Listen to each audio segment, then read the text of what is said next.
आज हिंदी साहित्य में सुनिए उषा राजे सक्सेना जी की लिखी हुई कहानी मुट्ठी भर उजियारा।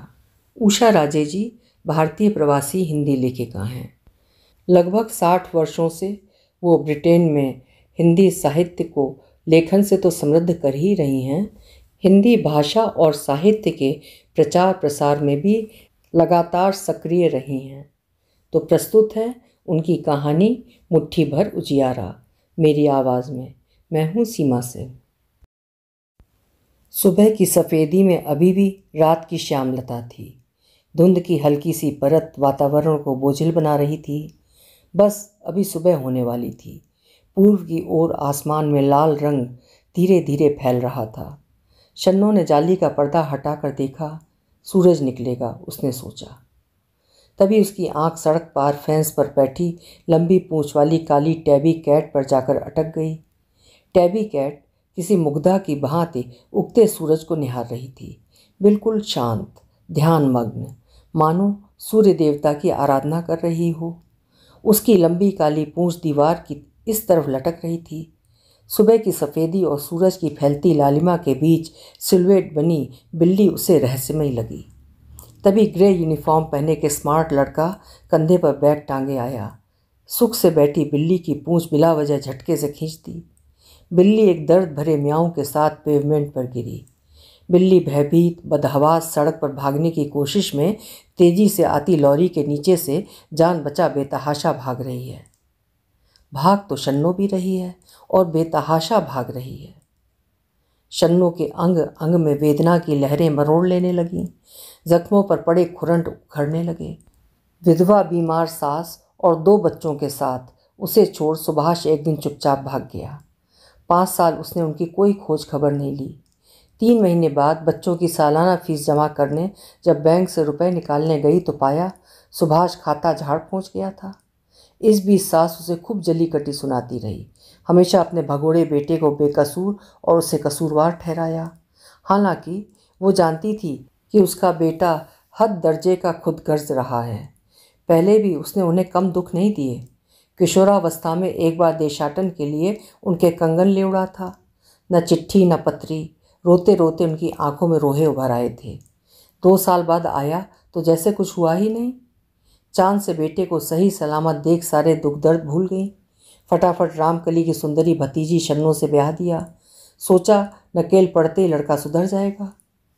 सुभाष सुधरने के लिए इस धरती पर नहीं आया था। काम धाम कुछ नहीं, दुश्मन अनाज का।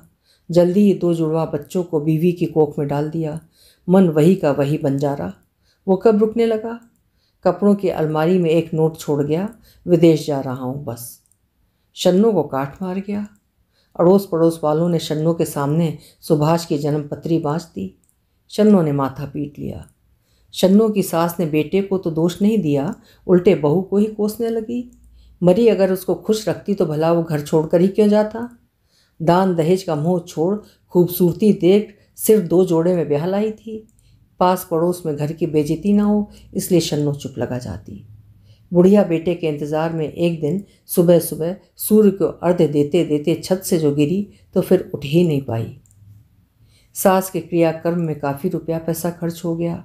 हाथ खाली पा शन्नो बौखला गई। किराएदार ने किराया बढ़ाने से साफ इनकार कर दिया।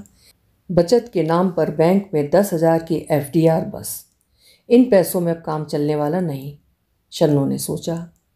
घर से जरा दूर आर्य समाज कन्या पाठशाला थी। उसी में नौकरी पाने के लिए एक दिन वो स्कूल के संस्थापक आनंद बाबू के घर गई। गोरी चिकनी शन्नो की लंबी काठी, सुगठित देह और लाचारगी आनंद बाबू से देखी न गई। उसके अस्त व्यस्त जीवन को संवारने के लिए उन्होंने उसके घर आना जाना शुरू कर दिया। व्यवहार कुशल आनंद बाबू जब भी घर आते बच्चों के लिए अच्छी अच्छी मिठाई और नए नए उपहार ले आते। जन्म के भूखे प्यासे सोनू और मोनू के जीवन में हरियाली आ गई। आनंद बाबू बिना किसी टेंट्रम के टीनएजर बच्चों के चहेते अंकल आनंद बन गए। सब कुछ ठीक ठाक चल रहा था। सोनू मोनू इंग्लिश और मैथ्स की ट्यूशन लेने आज़ाद नगर गए हुए थे। आनंद बाबू भी अपना काम निपटाकर घर जा चुके थे। शन्नो बचा हुआ खाना फ्रिज में रखकर बिस्तर की चादर बदल रही थी। तभी दरवाजे की घंटी बजी। तकिया हाथ में लिए लिए उसने दरवाज़ा खोला। कोट पैंट पहने, कंधे पर बैग लटकाए, सिर पर बोला हैट लगाए, मुंह में चोट दबाए, चमाचम जूता पहने, गोरा चिट्टा सुभाष का रूप धरे कोई अंग्रेज साहब। थोड़ी देर संज्ञा शून्य खड़ी वो सामने खड़े फिल्मी अदा से मुस्कुराते सुभाष को देखती रही। फिर हकलाती हुई घबराई सी बोली, कौन? सुभाष तुम? हाँ हाँ मैं ही हूँ, मेरा भूत नहीं, छूकर देख ले। सुभाष ने उसके लंबे बालों को दोनों हाथों में फंसाकर जोर से उसे अपनी ओर खींचा। फिर चेहरे, गले और गले के नीचे गदराए उभार को होंठों से रगड़ते हुए उसे बाहों में भरकर यहाँ वहाँ इस तरह सहलाया दबाया कि उसकी नस नस में बिजली तड़क उठी। शन्नों को लगा कि सुभाष पहले से कहीं और गोरा, लंबा, तंदुरुस्त और रंगीला हो गया है। हे क्या करता है? बच्चे 13 साल के हो गए हैं, तुझे शर्म नहीं आती? उसने उलाहना देने की कोशिश की, पर सुभाष की गर्म सांसें, चुलबुलाते हाथ उसके बदन के हर हिस्से में घुंघरू बजाने लगे। 13 साल के हो गए तो शर्म काहे की? उन्हें नहीं पता क्या कि मैं उनका बाप हूँ? साले आए कहाँ से हैं? यहीं से ना? उसने उंगली कोंचते हुए कहा। बाप के कौन से फर्ज निभाए हैं तूने सुभाष? सुभाष उसको बोलने दे तब ना। वो तो उसके बदन में इस तरह बिजलियां भरता चला जा रहा था कि वो अपनी लालची देह और उसकी चुगलियों के आगे लाचार होती चली गई। मीठी मीठी बातों और इंग्लैंड से लाए ढेर सारे कीमती उपहारों से उसे सोनू, मोनू और शन्नू को अपने बस में करने में देर नहीं लगी। सुभाष रात भर बैठा शन्नू और बच्चों से तरह तरह की अच्छी बातें करता रहा। किसी को कोई गिला शिकवा करने का मौका ही नहीं दिया। सुभाष ने माँ के मरने का कोई दुख नहीं किया। 2 महीने के अंदर सब कुछ बेच बाज कर सोनू, मोनू और शन्नू को लेकर लंदन चलने की प्लानिंग करने लगा। शन्नू का मन सशोपंज में था, पर उसके पास कोई चारा भी न था। सुभाष की ब्याहता थी। सुभाष के लापता होने के कारण वैसे ही लोगों के मन में उसके प्रति कोई इज्जत, हमदर्दी नहीं थी। यहाँ वहाँ आनंद बाबू को लेकर पीठ पीछे होते भद्दे इशारों से वो पहले ही लहूलुहान पड़ी थी। यहाँ रहने पर मोनू सोनू की पढ़ाई लिखाई और शादी ब्याह में आने वाली समस्याओं और खर्चों के बारे में सोचकर वो जाने के लिए राजी हो गई। औरत और फिर हाई स्कूल में आर्ट टीचर, उसकी इज्जत और तनख्वाह ही कितनी थी? क्या कर लेगी वो अपने बूते पर? उसने अपने बौनेपन को पूछा। जाते समय भी आनंद बाबू ने बड़ी मदद की। इंदिरा गांधी एयरपोर्ट तक उसे छोड़ने गए। सोनू मोनू बहुत एक्साइटेड थे। शन्नो जरूर दुखी थी। अंदर अंदर आनंद बाबू भी खाली खाली और उदास महसूस कर रहे थे। इतने दिनों का साथ था। जैसे जैसे जाने का दिन करीब आता, शन्नो का संशय गहराया जाता था। सुभाष का क्या भरोसा? इतने सपने दिखाकर ले जा रहा है, एक पल नहीं लगेगा उसे तोड़ने में। पर उसके हाथ में क्या है? वो कर भी क्या सकती है? आगे पीछे सहारा देने वाला कोई नहीं है। चाची ने शादी के बाद मुड़कर देखा भी नहीं। जाने कौन से तीरथ गई कि फिर लौटी ही नहीं। आनंद बाबू ने कई बार गीली आंखों से उसे और सोनू मोनू को देखा। क्या पता कैसा भविष्य उसका इंतज़ार कर रहा है। ना मालूम सुभाष कौन सा गुल खिलाए। परदेश में आनंद बाबू जैसा दोस्त और रहनुमा कहाँ मिलेगा? वो आनंद बाबू से अच्छी तरह विदा भी तो नहीं ले पाई। सारे टाइम पासपोर्ट, वीज़ा, टिकट और एंट्री क्लियरेंस के लिए चक्कर लगते रहे। जब भी बातचीत का मौका मिलता, सुभाष बस लंदन के गीत गाता। वहाँ की सड़कें शीशे सी चमकती हैं, रोशनी इतनी तेज होती है, सब कुछ ऐसा साफ सुथरा कि कुछ पूछो मत। सारे दिन घूमते रहो, मन करे तो खाना बनाओ, ना मन करे तो टेक अवे ले लो। ना झाड़ू लगाना, ना कपड़े धोना, सब काम मशीनों से होता है। वो सोचती सब कुछ मशीन से होता है तो एक दिन हम भी मशीन हो जाएंगे। यहाँ जैसा सूखा वहाँ कहीं नहीं मिलेगा। सड़क के दोनों ओर लगे मरगिल्ले पेड़ों की ओर देखते हुए उसने कहा, ऐसी हरियाली, ऐसी खूबसूरती कि बस देखते रह जाओ। पैसा भी खूब है, बच्चों की पढ़ाई फोकट में, मकान फोकट में, दवा फोकट में, नौकरी नहीं तो सरकार पैसे देगी। आराम ही आराम है वहाँ। वहाँ तो भिखमंगे भी कोट पहनते हैं। शन्नू को आधी बातें समझ में आती, आधी नहीं। बच्चे जरूर अंग्रेजी फिल्मों, गानों और कपड़ों के बारे में पूछते रहते। रह रह कर शन्नू के हाथ पैर ठंडे हो रहे थे। काश आसपास कोई ऐसा होता जिससे वो कोई सलाह मशवरा ले सकती। लंदन आने पर उसे बहुत बुरा नहीं लगा। सब चीज़ें साफ़ सुथरी, रोज़ बासमती राइस और चिकन खाओ, सफ़ेद झकाझक आटे की रोटी, दूध दही इफ़रात। सुभाष डोल पर था, पर उससे क्या, हर हफ्ते मिनिस्ट्री ऑफ सोशल सिक्योरिटी जाकर पैसे ले आता। बीवी बच्चों के आने से अलाउंस बढ़ गया था। बिजली, पानी, गैस सब सरकारी खाते में। 2-3 महीनों में सजा सजाया काउंसिल फ्लैट भी मिल गया। ज़िंदगी आसान हो गई। सोनू वोनू को वॉन्ड्सवर्थ के अर्नेस्ट बेवन स्कूल में बिना हील हुज्जत के दाखिला मिल गया। दोनों पढ़ने में होशियार थे। बोलने चालने में थोड़ी दिक्कत हुई, पर 4-5 महीने में सब ठीक ठाक हो गया। जल्दी ही नए परिवेश में घुल मिल गए। शुरू के दिनों में स्कूल के बच्चे उन दोनों को पाकी, डमडम और स्मेली माउस कहकर चिढ़ाते थे। टीचर मिस एलिस अच्छी और सहृदय थीं। एक बार पंजाब और गुजरात भी हो आई थीं। उसने उन दोनों को बाईलिंगुअल हेल्प लगा दी। मेहनती बच्चे थोड़े दिन में टॉप लिस्ट में आ गए। सोनू और मोनू की रुचियां आपस में मिलती तो थीं, पर दोनों की प्रवृत्तियां बिल्कुल भिन्न थीं। सोनू को एक्टिंग और लिटरेचर पसंद था, वो तेज़ तर्रार थी। तो लेड बैक मोनू सैलानी तबीयत का था, किताबी कीड़ा, फिलॉसफर और कम बोलने वाला। सुभाष की चाल वही बेढंगी। हनीमून बस 2 साल ही चला। उसने रात को मिनी कैब चलाने का धंधा अपना लिया। कभी घर आया, कभी नहीं आया। जब भी वो घर आता, शन्नो उससे झगड़ा करते हुए जवाब तलब किया करती। सुभाष बगैर झगड़ा किए बिना हील हुज्जत के कहता, डोल के पैसे पूरे नहीं पड़ते, बच्चों की ज़रूरतों में कोई कमी नहीं होनी चाहिए, इसलिए रात को मून लाइटिंग करता हूँ। ये मून लाइटिंग क्या होता है? मुझे चलाने की कोशिश मत करो, मैं तुम्हारी नस नस पहचानती हूँ। शन्नो हाथ पाँव पटकती शेरनी से गुर्राती। अरे बीवी हो तो नस नस क्या, रेशा रेशा पहचानोगी? वो उसे चिढ़ाने के अंदाज में व्यंग करता। रही मून लाइटिंग की बात, वो है टैक्स से हेरा फेरी, यानी मैं मिनी कैब की कमाई पर टैक्स नहीं देता और डोल पर भी रहता हूँ। शन्नो फुफकारती हुई उसके हाथों पर से पैकेट उठा लेती। पैसे बचते नहीं तो कम भी नहीं पड़ते। सुभाष जितना भी कमाता बिना किसी हील हुज्जत के उसे दे देता था। बच्चे भी पढ़ाई लिखाई के साथ वीकेंड पर काम कर थोड़ा बहुत कमा कर अपने शौक़ पूरे कर लेते। शन्नो ने भी कई बार सोचा कि वो भी कुछ काम कर ले, खाली बैठना उसे अच्छा नहीं लगता था। कई जगह उसने पूछताछ की। स्कूलों में मैथ्स और साइंस की वैकेंसी तो अक्सर होती, पर आर्ट टीचर की वैकेंसी उसने आज तक नहीं देखी। फैक्ट्री और सुपरमार्केट में काम करना उसे पसंद नहीं था। वैसे भी सुभाष ने उसे काम करने के लिए कभी बढ़ावा नहीं दिया। सो या तो वो घर के काम करती या लाइब्रेरी से किताबें लाकर पढ़ती। बाहर आने जाने की आदत छूटती जा रही थी। सोनू मोनू पढ़ाई के साथ साथ लंदन की तेज और उन्मुक्त हवा से खूब प्रभावित हो रहे थे। कुछ अजीबोगरीब लड़के लड़कियां उनके दोस्त बन गए थे। वीकेंड पे टेस्को और मार्क एंड स्पेंसर में काम मिल गया। हाथ में पैसा आया तो हिम्मत भी बढ़ी।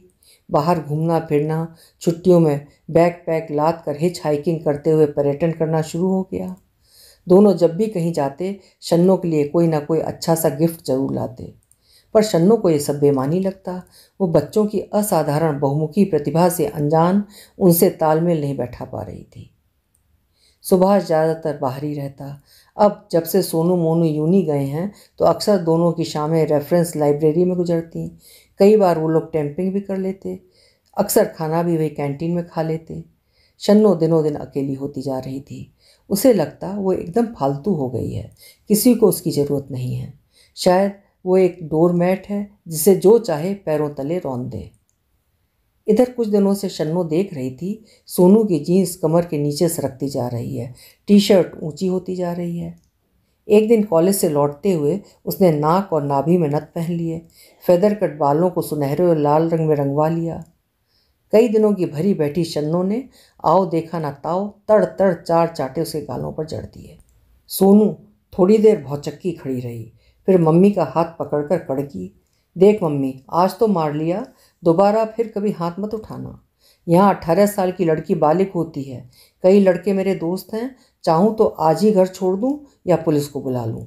रोकना चाहती हो तो पापा को रोको, जो तुम्हें घर में बिठाकर खुद दिन रात गोरियों के साथ घूमते हैं।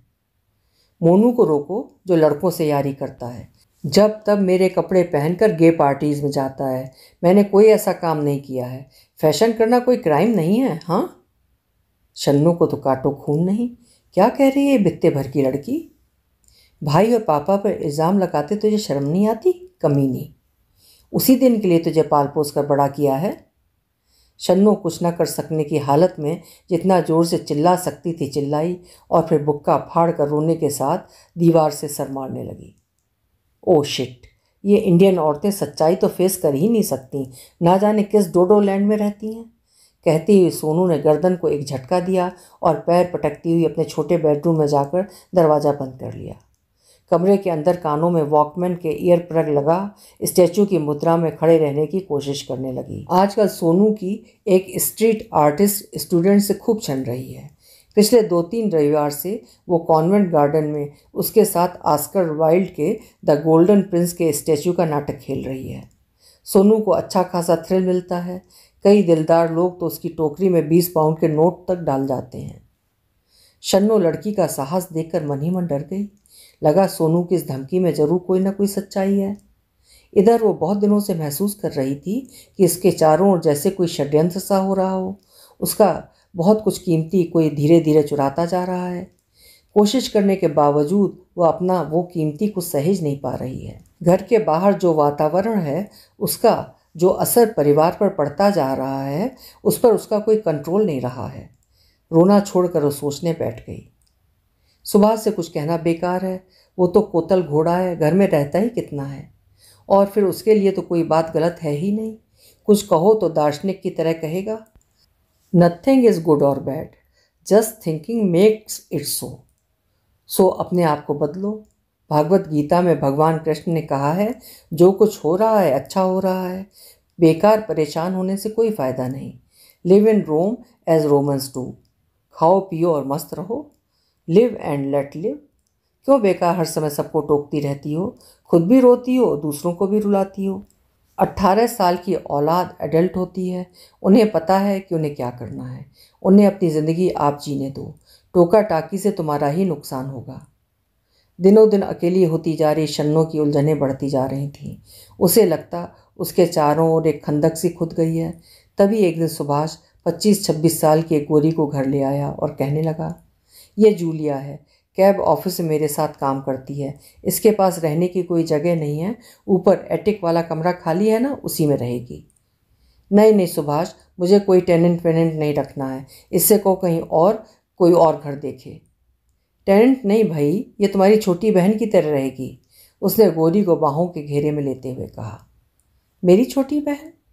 तुम्हारी मंशा क्या है सुभाष? खुलकर कहो। रखेल घर लाए हो? सारी शर्म खोल कर पी गए क्या? घर में जवान बच्चे हैं। घर में जवान बच्चे हैं तो क्या, यूनिवर्सिटी में पढ़ते हैं, उन्हें फैक्ट्स ऑफ लाइफ नहीं मालूम क्या? जूलिया मेरी गर्लफ्रेंड है। नीचे वाले बेडरूम में तुम रहना, ऊपर ये रहेगी। मैं तुम दोनों का पूरा ख्याल रखूँगा। सुभाष, वो चीखी, तुम कमीने हो ये तो मालूम था, पर इतने कमीने हो ये मालूम नहीं था। अभी इसे लेकर यहाँ से निकल जाओ, नहीं तो मैं इसकी आंखें फोड़ दूंगी और तुम्हारा सर हथौड़े से कूट डालूंगी। कहकर तेजी से फायरप्लेस पर रखे हथौड़े को उठाने लगी। उसका ये रौद्र रूप देखकर जूलिया डर के मारे सुभाष का हाथ पकड़कर दरवाजे के बाहर भागी और कांपते हुए सुभाष से बोली, she is mad, she is really mad, how do you live with her? Subhash ने उसका कंधा थपथपाते हुए उसे सहज करते हुए कहा, no no no, she is not mad, she is only angry, she doesn't believe in communal living like you, everything will be all right in a few days. 2-3 दिन सुभाष घर नहीं आया। चौथे दिन शाम को आया। सोनू मोनू में से कोई घर पर नहीं था। बड़ी देर तक शन्नो की खुशामदें करता रहा। शन्नो बेडरूम बंद किए बैठी रही। वो बाहर खड़ा उसकी मिन्नतें करता रहा। देख शन्नो, तू मुझे जानती है, मैं कोई नया काम तो कर नहीं रहा। हमारे यहाँ कई लोगों की 2 पत्नियाँ थीं। मेरे ताऊ ने ही 2 रखी थी। मेरे मामा के 2 बीवियाँ थीं। राजा दशरथ के तो 3 औरतें थीं। सब आपस में सुख से रहती थीं। तो उनकी तरह क्यों नहीं रह सकती? चला जा यहाँ से। अगर यहाँ से नहीं गया तो मैं तेरा खून कर दूँगी। बता रही हूँ, मैं हर समय अपने पास छुरी रखती हूँ। वो दहाड़ी और दरवाजे की झिर्री में से चाकू की तेज नोक को घुसेड़ दिया। ठीक है शन्नू, जैसा तू चाहे कर, मुझे दोष मत देना। मैं जा रहा हूँ और फिर वापस नहीं आऊँगा। हाँ, जा, चला जा, जहन्नुम में जा, मर उस गंदी गोरी के साथ, पाल ले हर्बी और एड्स। अपने कपड़े लत्ते समेट कर जब सुभाष चला गया तो वो बाहर आई। रात भर वो सोचती रही, सोनू मोनू को क्या और कितना बताए। जब उसे कुछ समझ में नहीं आया तो धीरे धीरे खुद को दंड देने लगी। ढेरों व्रत उपवास रखे, गीता रामायण पढ़ी। जब उनसे भी उसकी समस्याओं का कोई अंत नहीं हुआ तो सबसे झगड़ा करने लगी। मोनू शांत प्रकृति का था। गे होने के कारण वही शन्नों के मानसिक कष्टों को ज़्यादा समझता था। उसे शन्नों से सहानुभूति थी, पर संवेदनशील होने के कारण रोज़ रोज़ के झगड़े झंझट वो बर्दाश्त नहीं कर पा रहा था। इन्हीं दिनों उसको ह्यूएट पैकार्ड की फ्रेंच ब्रांच में प्रोग्राम राइटर की नौकरी मिल गई और वो फ्रांस चला गया। हर हफ्ते माँ को फ़ोन कर अपनी राजी खुशी बता देता। शन्नो मोनू पे बहुत गुस्सा थी। उसे समझ में नहीं आता कि उसने उसके पालन पोषण में ऐसी क्या कमी बरती कि वो होमोसेक्सुअल हो गया। फ़ोन आने पर उसे ज़्यादा बातचीत नहीं करती, बस हाँ हूँ में जवाब देती। पर किसी हफ्ते अगर मोनू का फ़ोन नहीं आता तो वो बेचैन हो उठती। सोनू से मिन्नतें कर उसे फ़ोन कराती। शन्नो के दुखों का कोई अंत नहीं था। जो कुछ जिस तरह हो रहा था वो सब शन्नो को झेलना नहीं आ रहा था। धीरे धीरे शन्नो का मानसिक संतुलन बिगड़ने लगा। उसे समझ नहीं आता कि आखिर उसका परिवार इतना एबनॉर्मल क्यों है। थोड़े ही दिनों में उसे पैनिक अटैक्स होने लगे। गर्दन, सिर और रीढ़ की हड्डी के साथ पेट में भी दर्द रहने लगा। दवाइयों से कोई फ़र्क नहीं पड़ा तो डॉक्टर ने उसे गर्दन में पहनने के लिए नेक सपोर्ट का कॉलर दे दिया। इससे उसका रहा सहा कॉन्फिडेंस भी जाता रहा। मानसिक बीमारियों का इलाज दवा दारू तो होता नहीं। उधर शर्म के मारे शन्नो डॉक्टर को असली समस्या कभी बताती ही नहीं। इस बीच उसे आनंद बाबू और अपना भारत बहुत याद आए। पता नहीं क्या मति मारी गई जो सुभाष के साथ यहाँ चली आई। पूरे 1 महीने बाद सुभाष घर आया।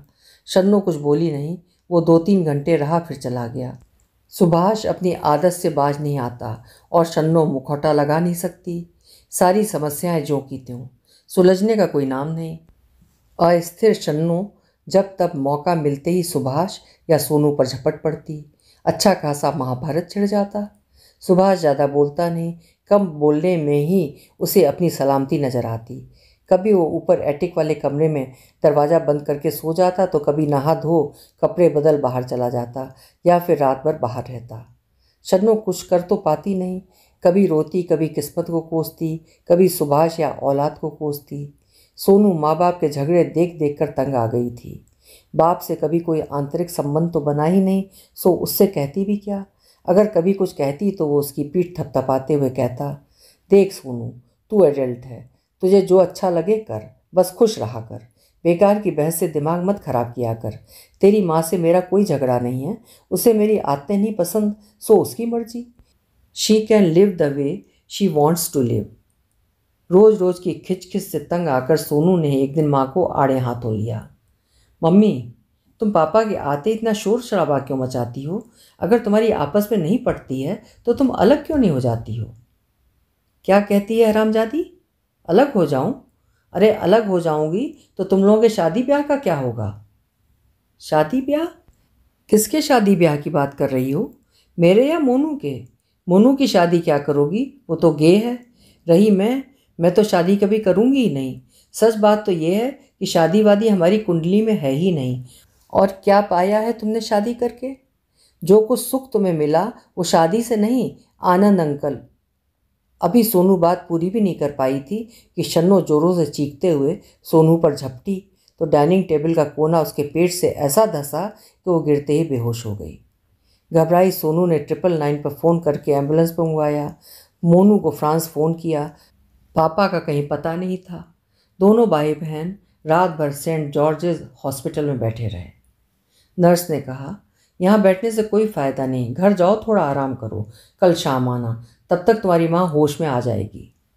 2 दिन आईसीयू में रहने के बाद जब शन्नो जनरल वार्ड में लाई गई तो दाहिने तरफ वाला पेशेंट जो तकिए के सहारे उठंग बैठा हुआ था उसे देखकर मुस्कुराया। शन्नो को अच्छा लगा।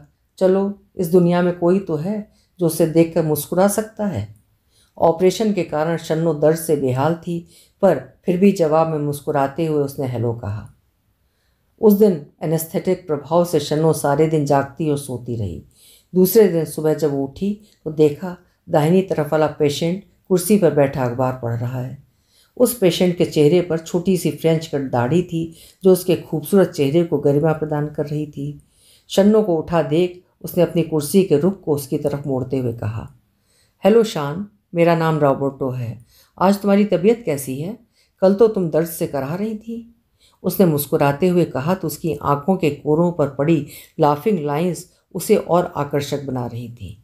शन्नू को अपना नया नामकरण शान अच्छा लगा। शान, उसने मन ही मन दोहराया। थैंक यू, आज मैं कल से बेहतर हूँ। तुम कैसे हो रॉबर्टो?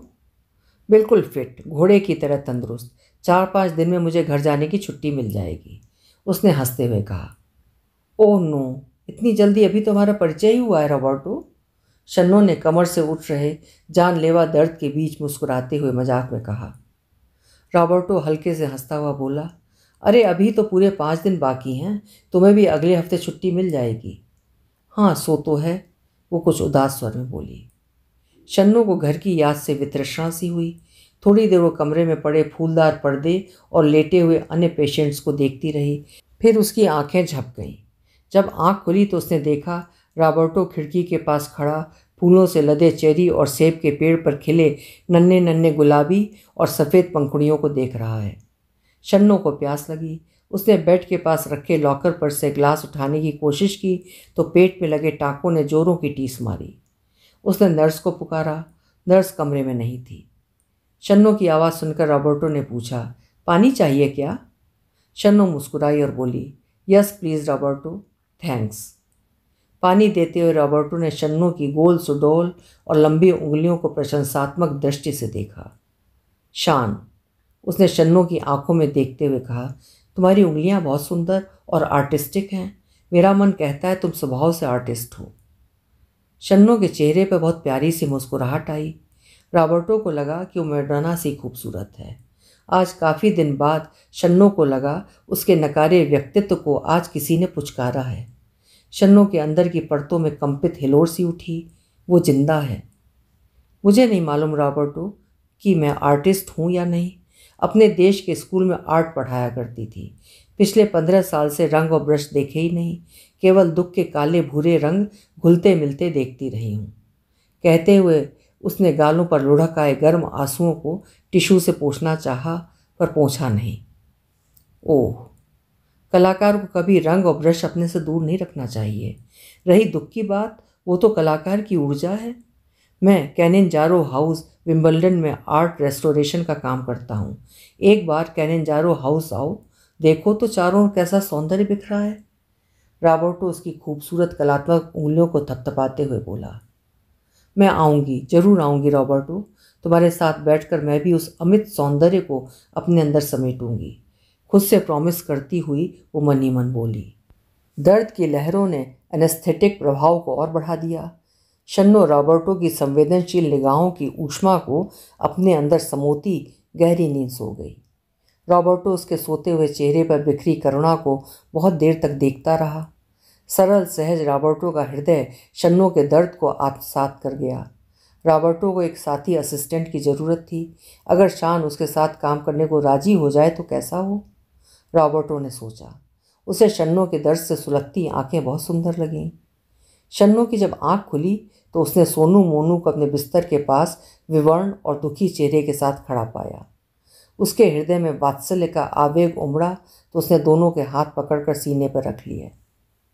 सोनू मोनू कुछ देर तक बुद्ध बने माँ को देखते रहे, फिर उसके गालों को चूमते हुए बोले, माँ तुम्हारा ऑपरेशन सफल रहा।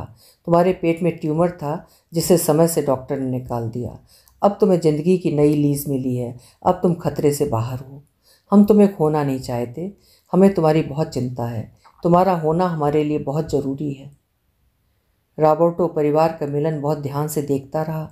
सोनू मोनू का शन्नो के प्रति लगाव देखकर उसे अपनी पत्नी एमिलिया की याद आ गई। एमिलिया की ओवरी में कैंसर के बीज पनप रहे थे। भरी जवानी में उसके दोनों फेलोपियन ट्यूब निकाल दिए गए, जिसके कारण वो कभी मां न बन सकी। आहत पत्नी की याद से उसकी आंखें अचानक तरल हो उठीं। सोनू मोनू जब भी शन्नो से मिलने आते तो रॉबर्टो से भी बातचीत करते। रॉबर्टो को जीवन का गहन अनुभव था। वो सोनू मोनू के अंदर की खलिश को पहचान गया।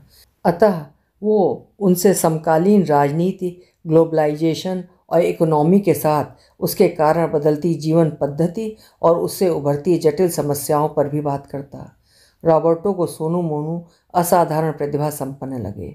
उसने शन्नो को बताया, एक दिन उसने सोनू मोनू के जाने के बाद उनके लाए डैफोडिल्स को शन्नों के लिए अस्पताल के बड़े से गुलदान में सजाते हुए कहा, वाकई शान, तुम बहुत बड़ी आर्टिस्ट हो।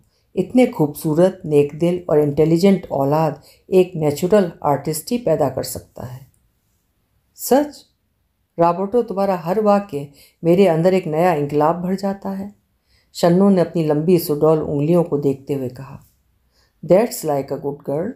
How about having dinner on a dining table tonight? Nurse said you can walk with help. How about holding my hand? Oh, that's the great pleasure Roberto, I will love it. Shannu की आंखों में मुट्ठी भर धूप का उजियारा जगमगा उठा। अभी आप सुन रहे थे उषा राजे सक्सेना जी की लिखी हुई कहानी मुट्ठी भर उजियारा।